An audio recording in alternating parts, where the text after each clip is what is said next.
Programme में एक बार फिर खुश आमदीद। बात हो रही थी मौजूदा सूरत हाल और ख़ास तौर पर इलेक्शन कमीशन और आम इंतखाबात। क्या इलेक्शन कमीशन वक्त पे इलेक्शन करवाने में कामयाब हो जाएगा? निगरान हुकूमत के लिए एक बड़ा चैलेंज है। जहाँ माशी सूरत हाल एक चैलेंज है, वहीं पर सियासी सूरत हाल भी चैलेंज बनती जा रही है।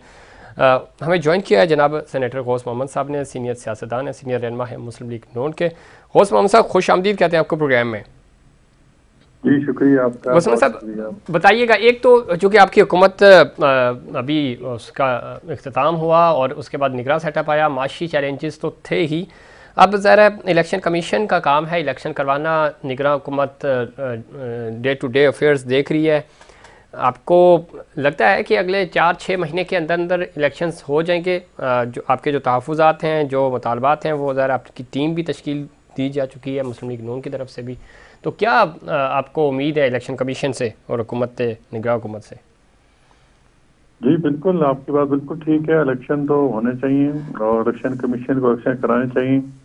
आप चूँकि उसका आ गया मरदमशुमारी का इशू आ गया है, तो उसमें आईन में गुंजाइश मौजूद है कि इलेक्शन के लिए तो कुछ नई मरदमशुमारी के ताबिक इलेक्शन हो। उस पर टाइम लगेगा, तो 2-3 महीने अगर एक्सटेंड होता है तो उस कवरेज है। और उसमें एक ये बात है कि जो नई मरदमशुमारी हुई है उस पर तमाम सियासी पार्टियों का इत्तेफाक है, तमाम सूबों का इत्तेफाक है। इससे पहले जो 17 में हुई थी उस पर तमाम कुछ पार्टियों के रिजर्वेशन थे, खासतौर पर सिंध की जो पार्टी हैं। तो एक लिहाज से तो अच्छा है, चलो महीना 2 अगर इलेक्शन लेट भी होते हैं, लेकिन अगर उस पर कंसेंसस तक हो और उस पर अगर रिजल्ट आए तो फिर उस पर सब पार्टी को उस पर एतमाद हो, तो उस लिहाज से तो ठीक है नई मरदमशुमारी इलेक्शन करा दिए जाए। तो महीना 2 लेकिन इससे ज़्यादा लेट नहीं होना चाहिए, क्योंकि जिन बहरानों का शिकार हमारा मुल्क है उसके एक मुंतखब हुकूमत का होना बड़ा ज़रूरी है। और इलेक्शन मेरे ख्याल में 6 महीने के अंदर हो जाना चाहिए, इससे ज़्यादा एक्सटेंड नहीं होना चाहिए। ठीक, अगर इससे ज़्यादा जी गौस मोहम्मद साहब 6 महीने में तो पाकिस्तान पीपल्स पार्टी भी किसी हद तक कन्विंस है इस बात के ऊपर। उन्होंने भी मुतालबात निगरान वज़ीर-ए-आज़म के सामने रखे। परसों फ्राइडे को उनका CEC का इजलास भी है, लेकिन बज़ाहिर ये लग रहा है और तहफ़्फ़ुज़ात इस तरह के देखने में आ रहे हैं और निगरान सेटअप जो आया है उसको मद्देनज़र रखते हुए कि मामला 6 महीने से ज़्यादा का नज़र आ रहा है। आपको भी ऐसा ही फील हो रहा है? आप चूँकि ज़रा सियासत को समझते हैं और जो आवाज़ें आ रही हैं वो इस तरह की आ रही हैं। हम तो चाहते हैं कि 3 महीने में 90 दिन में ही हो जाए, तो वो तो ज़रा इलेक्शन कमीशन ने बता ही दिया है। तो चलो 6 महीने में हों, कम अज़ कम जमहूरियत आगे चलती रहे, गैप नहीं आना चाहिए। क्या कहते हैं आप? जी बिल्कुल गैप नहीं आना चाहिए, इससे ज़्यादा 6 में ज़्यादा गैप नहीं आना चाहिए। वैसे भी हमारा माशी लिहाज से देखें तो हमारा एग्रीमेंट जो है ना IMF से मार्च तक है, ठीक है ना जी। तो मार्च तक 5-6 महीने होते हैं, 6 या 6.5 महीने होते हैं। तो ज़ाहिर है अब जो IMF से अगर फर्दर एग्रीमेंट होना है तो फिर नई हुकूमत से होना है, मुंतखब हुकूमत से होना है। तो इसलिए भी जो है इलेक्शन वक्त पे होना चाहिए। और मेरे ख्याल में इलेक्शन कमीशन के पास और कोई एक्सक्यूज नहीं है, और नौ इलेक्शन क्यों लेट करेगा। हल्का बनने के बाद इलेक्शन करा देंगे और हो जाएंगे इलेक्शन। गौस मोहम्मद साहब इस सादगी पे क्या कहें? इलेक्शन कमीशन कब लेट करता है? सर इलेक्शन कमीशन भी हिदायत ले रहा होता है, बदकिस्मती रही है हमारी, हम ज़ाहिर इसके ऊपर बात होती नहीं है। तो इलेक्शन कमीशन को तो चाहिए, जिस तरह 90 दिन के अंदर अंदर इलेक्शंस हो जाते हैं, जब आपकी सेनेट की नशिस्त खाली हो, ख़ासतौर पर कौमी असम्बली या सूबाई असम्बली की नशिस्त खाली हो, तो नॉर्मल प्रैक्टिस होती है, सब चीज़ें बिल्कुल आइन कानून के मुताबिक हो जाती हैं, इलेक्शन भी हो जाता है। यहाँ आके मामला इलेक्शन कमीशन के अलावा बाकी स्टेक होल्डर्स भी का भी प्रेशर होता है इलेक्शन कमीशन पे, तो वो आसानी से नहीं होता। इलेक्शन कमीशन तो शायद आज भी तैयार हो कि ठीक है 90 दिन में मैं इलेक्शन करवा लूँगा, लेकिन ये मरदमशुमारी वाला मामला आ गया, इसको भी कंसिडर करते हुए 6 महीने में तो इलेक्शन हो जाने चाहिए। तो फिर डर क्यों है आप जैसी जमहूरी क़ुव्वतों को? मेरे ख्याल में तमाम सियासी पार्टियां अगर इकट्ठी हो जाएं तो इलेक्शन कमीशन के साथ खड़ी जाए, तो मेरे ख्याल में इलेक्शन को डिले कोई भी नहीं कर सकता। ठीक, तमाम सियासी होते हैं, ये तो जब डिवाइड हो जाती है ना फिर मसाइल क्रिएट होते हैं। अब जब 10-12 पार्टियां हमारे साथ, हमने हुकूमत 10-16 माह गुजारे हैं और सब ने उस पर नई मरदमशुमारी के लिए उस पर मतलब कौंसल कॉमन इंटरेस्ट में तमाम सूबों के मसराया और दीगर स्टेक होल्डर्स ने उसमें चेयरमैन सेनेट और दीगर भी लोग थे, उन्हें नई मर्दमशुमारी के मुताबिक इलेक्शन कराने पे जोर दिया है। तो ज़ाहिर है एक उस चीज़ का वजह है। अब मुझे ज़ाहिर है क्योंकि पाकिस्तान में कोई भी चीज़ प्रेडिक्टेबल नहीं है, अनप्रेडिक्टेबल हालात और अनसर्टन हालात हैं, और इसकी वजह से लोग फिर शक करते हैं कि इलेक्शन नहीं होंगे जी। हालांकि मेरे ख्याल में जो एस्टेब्लिशमेंट है, जिस तरह एस्टेब्लिशमेंट भी मसाइल का शिकार है, एक तरफ दहशतगर्दी है, दूसरी लॉ एंड ऑर्डर सिचुएशन है, और जहाँ मुआशी हालात हैं, एस्टेब्लिशमेंट की भी यही कोशिश होगी कि जितना जल्दी हो सके इलेक्शन कराया। ठीक है, अब आ जाते हैं सर दूसरी तरफ। नवाज शरीफ साहब ने भी कहा है कि पीटीआई चेयरमैन के लिए चीफ जस्टिस अपना करियर जो है वो दाव पर लगा रहे हैं। दूसरी तरफ कुछ उम्मीद भी की जा रही है कि शायद तोशाखाना केस में कोई चेयरमैन पीटीआई को रिलीफ मिले। आप किस तरह देखते हैं, चूँकि आगे पाकिस्तान तहरीक इंसाफ 9 मई के बाद हम देख रहे हैं कि उनकी लीडरशिप बिल्कुल गायब हो गई और चेयरमैन ज़ाहिर खुद जेल में। इस पूरी सूरत हाल को किस तरह देख रहे हैं? क्या पाकिस्तान तहरीक इंसाफ को परमिशन मिलेगी इलेक्शन लड़ने की, और दूसरा कोई रिलीफ आपको नज़र आ रहा है पॉलिटिकली? देखिए, वो जिस तरह के आज ऑब्जर्वेशन दिए हैं सुप्रीम कोर्ट के जज साहबान ने, तो उससे तो ज़ाहिर है उनको कुछ रिलीफ की पीटीआई को उम्मीद लगी है। लेकिन मुझे ये समझ नहीं आ रही है कि कहते हैं कि जी बहुत जल्दी फैसला सुना दिया। 1 साल से ये केस मतलब तोशाखाना का कोर्ट में है और दावेबाजी की जा रही, कभी इमरान खान पेश नहीं होते, कभी पेश होते हैं तो हाजिरी लगाए बगैर फादर जुब कहीं बुलाया जाता है तो पेशी से हाजिरी लगा के गायब हो जाते हैं ताकि फादर जुब हो सके। ठीक, कभी इस किस्म की हरकत के बाद फिर अगर 1 साल बाद इलेक्शन 1 साल बाद अगर फैसला हो जाता है तो फिर इतना आ जाता है कि प्रॉपर सुना नहीं किया जी, ये उसको गवाहों पे जेर नहीं की कि जो उसने गवाहों को नहीं सुना गया। भाई अब देखो ना, आप कहते हैं कि जी मेरे मिलिट्री सेक्रेटरी को भी इल्ज़ाम लगा रहा है कि उसने तोशाखाना की जी चीज़ें वो बेची हैं। मतलब है इट्स हेल, मतलब है खामखा एक इस तरह की बात करना कि इदारों को मुलवस करना और इदारों पे किरदार कुशी करना। मेरे ख्याल में ये बिल्कुल, जब उसको पता था इमरान खान को कि जो जुर्म मैंने किया है, और ये ओपन एंड शॉर्ट केस है, मतलब किसी चीज पे भी तोशाखाना से तमाम सियासी लीडरशिप ने दूसरे लोगों ने तोहफे दिए हैं, लेकिन तरीकाकार होता है। बिल्कुल तरीकाकार वाज़ेह है गौस मोहम्मद साहब, इसमें कोई शक नहीं। अब ये तो चले फैसला आएगा, और भी केसेस हैं।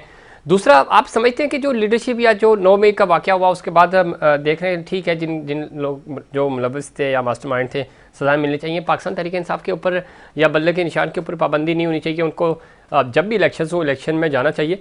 सियासी कारकुन के लिहाज से, सियासी लीडर होने के नाते आप समझते हैं कि उनको ये इख्तियार, उनसे ये इख्तियार नहीं छीनना चाहिए। जो भी बची खुची लीडरशिप है या उनके कारकुनान हैं वो इलेक्शन में जाएँ इस निशान से।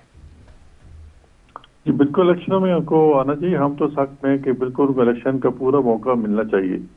हम तो जमहूरी सिस्टम के हमेशा मैद किए, और लेकिन वो शायद गलतफहमी में है। अब लोगों में काफ़ी शऊर आ गया है, काफ़ी जो संजीदे लोग हैं उन्होंने सोचा है कि ये तो एक फाशिज्म की जमात है, और ये जिस तरह एक वन साइड गेम चल रही थी और अंदरूनी खाना एस्टेब्लिशमेंट की कुछ हिस्सों की भी उसको सपोर्ट थी, तो अब तो कुछ भी नहीं, अपना एक्सपोज हो गए हैं।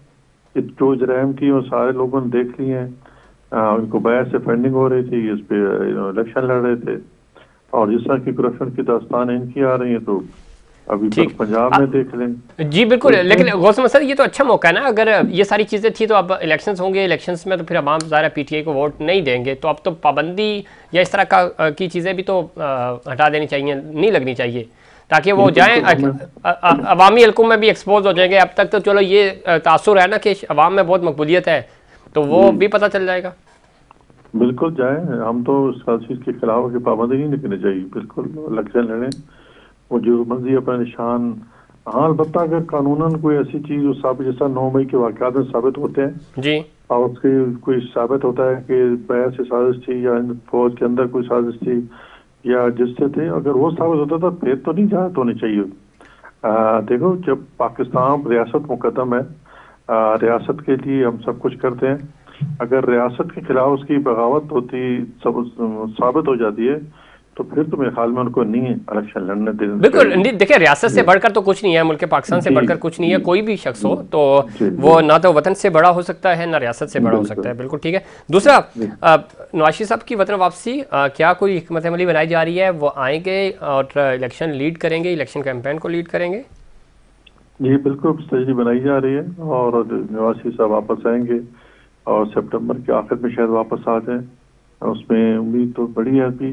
लेकिन हम उस वक्त उनको आने की वो चाहेंगे, वो उस वक्त आए जब उनको फ्री एंड फेयर जुडिशरी और उस किस्म की सहूलियात मुयसर हों। ये ना हो कि जी जिस तरह के आजकल साकिब निसार और जिस तरह मौजूदा चीफ जस्टिस साहबान जिस तरह हमारी मुखालिफ पार्टी की वो कर रहे बिल्कुल हैं। ठीक कह रहे हैं, लेकिन ये गौस मोहम्मद साहब वैसे भी रिटायरमेंट इनकी करीब है, तो ये तो चले जाएंगे जब तक फायज ईसा साहब आ जाएंगे। और ज़ाहिर है एक न्यूट्रल वेन्यू होगा, जी जो चीफ जस्टिस या कोई भी जस्टिस हैं तो उनके लिए ज़रूरी होता है कि वो बायस ना हो, तो वो जो आपके तहफ़्फ़ुज़ात हैं वो भी ख़त्म हो जाएगा। तो इट्स मेन के मियाँ साहब की कंफर्मेशन है, जो ख्वाजा आसिफ साहब कह रहे थे कि जी ज़ीरो रिस्क के साथ हम उनको वापस लाएंगे। ऐसे ही है, ऐसे ही इंशाल्लाह जरूर से वापस लाएंगे। और वो और तो ये पक्की बात है और बिल्कुल ये तारीख हमारी पाकिस्तान की है कि उन्होंने पाकिस्तान को हमेशा मुल्क की भलाई की, मुल्क को सही जगह पे डाला। जो भी दूसरे दोस्त मुल्क से मुआहदे की, मतलब आप मुझे, मैं लोगों से सवाल करता हूँ कि मुझे बताएं कि मियाँ साहब के अलावा किसी ने कोई यहाँ मुल्क में कोई ऐसा प्रोजेक्ट शुरू किया हो। इमरान खान आज तक वही है, करप्ट है, इसके अलावा कोई नहीं बता सकता कि मैंने मुल्क की बेहतरी के लिए ये किया है। ठीक। ये कहा था कि जब मैंने लंगर खाने खोले और मैंने बेनजीरी की सपोर्ट की रकम बढ़ा दी, ये तो उल्टा ठीक है, वो भी एक अच्छा इक़दाम है। लेकिन मुल्क को तो यूथ को आपने क्या डायरेक्शन दी? यूथ को यही डायरेक्शन दी है कि सोशल मीडिया पे लगे रहे और मुखालफिन को, अपोजिशन को गालियां देते रहो, ठीक। नए नए यूथ ब्लेम बोतान लगाते रहो। यही तरबियत है और ठीक कुछ है। तरबियत नहीं। उस्मान साहब जाते जाते बताइएगा कि इलेक्शंस आपको लगता है कि अगले 6 महीने में इंशाल्लाह ताला हो जाएंगे? मैं बड़ा पूरी उम्मीद हूँ इंशाल्लाह अगले 5-6 महीने में, फरवरी के आखिर में या मार्च में इंशाल्लाह इलेक्शन हो जाएंगे। और अगर देखो हम जमहूरी लोग हैं, हम तो फिर अगर इलेक्शन नहीं होते, इलेक्शन कमीशन नहीं कराता इलेक्शन, तो फिर सारी सियासी पार्टी मिलकर बैठ के एक लाइम बनाएंगे क्यों इलेक्शन नहीं हो रहे। हमारा वो मैंने जिस पहले कहा है ना, जी। एस्टेब्लिशमेंट कभी लेट नहीं करेगी इलेक्शन, वो भी चाहेगी कि जल्दी इलेक्शन हो, क्योंकि एक बहुत बड़ा एस्टेब्लिशमेंट बोझ है कि मुल्क की मीशत का माशी तौर पे एक बड़ा बोझ है, माशी इसमें तौर कोई पे। शक नहीं ज़ाहिर जी है, और इलेक्शन होने चाहिए, फ्रेश मैंडेट को ही फैसला करना होगा, आगे मामला भी तय करने हैं। बहुत शुक्रिया जनाब गौस मोहम्मद साहब, अपने प्रोग्राम में वक्त दिया। इसमें कोई शक नहीं कि माशी तौर पे मुल्क के ऊपर बड़ा प्रेशर है। फ्रेश मैंडेट और फुली जो अवामी मैंडेट है वही अच्छे और बेहतर फ़ैसले कर सकता है, लेकिन उसके लिए ज़ाहिर है इलेक्शंस होना ज़रूरी हैं। दूसरी तरफ बात करेंगे दहशत गर्दी के हवाले से, और ख़ास तौर पे इस वक्त चूँकि वज़ीरिस्तान में कल जो पाक फ़ौज की शहादतें हुई हैं और दहशत गर्दी एक बार फिर जन्म ले रही है, और उस हवाले से आज आर्मी चीफ़ ने वज़ीरिस्तान का दौरा किया और उन्होंने कहा जी दहशत गर्दों और सहूलतकारों को हथियार डालने तक नहीं छोड़ेंगे, और इस अज़्म का भी इजहार किया कि हम कुर्बानियाँ देते रहेंगे लेकिन इस मुल्क पर किसी भी तरह की कोई आंच नहीं आने देंगे। और इसमें कोई शक नहीं, जब हम वज़ीरिस्तान की बात करते हैं, इस पूरे बेल्ट की बात करते हैं, पाकिस्तान आर्मी और हमारे फोर्सेस के जवान जो हैं वो शहादतें दे रहे हैं, इस मुल्क की सरहदों को मजबूत बना रहे हैं, उनकी हिफाजत कर रहे हैं। और अफ़गानिस्तान के हवाले से अफ़गानिस्तान की तरफ से भी पिछले दिनों स्टेटमेंट आई कि जो इस तरह के दहशतगर्दी हो रही है उससे हमारा कोई ताल्लुक़ नहीं है, और जो दहशतगर्द हैं उनके साथ भी हम अफ़गानिस्तान से कोई सपोर्ट नहीं की जा रही है, और जो दहशतगर्द हैं वो उनके खिलाफ कार्रवाई हम भी करेंगे, और पाकिस्तान की फोर्सेस तो ऑलरेडी इसके ऊपर कर भी रही हैं। लेकिन मिलकर ज़रा इस पूरे माहौल को, और ख़ास तौर पे जो दहशतगर्दी के वाक़यात हो रहे हैं, इनको पूरी कौम के साथ खड़ी होगी पाक फ़ौज के, तो ही चीज़ें बेहतर हो सकेंगी और जवानों के जो हौसले हैं वो बुलंद होंगे। आगे चूँकि 6 सितंबर भी आ रहा है, तो ये याद दिलाता है हमें कि किस तरह हमारे जवान जो हैं वो चाको चबंद रहते हैं और अपनी जान का नजराना देकर इस मुल्क के पाकिस्तान की सरहदों की हिफाजत करते हैं।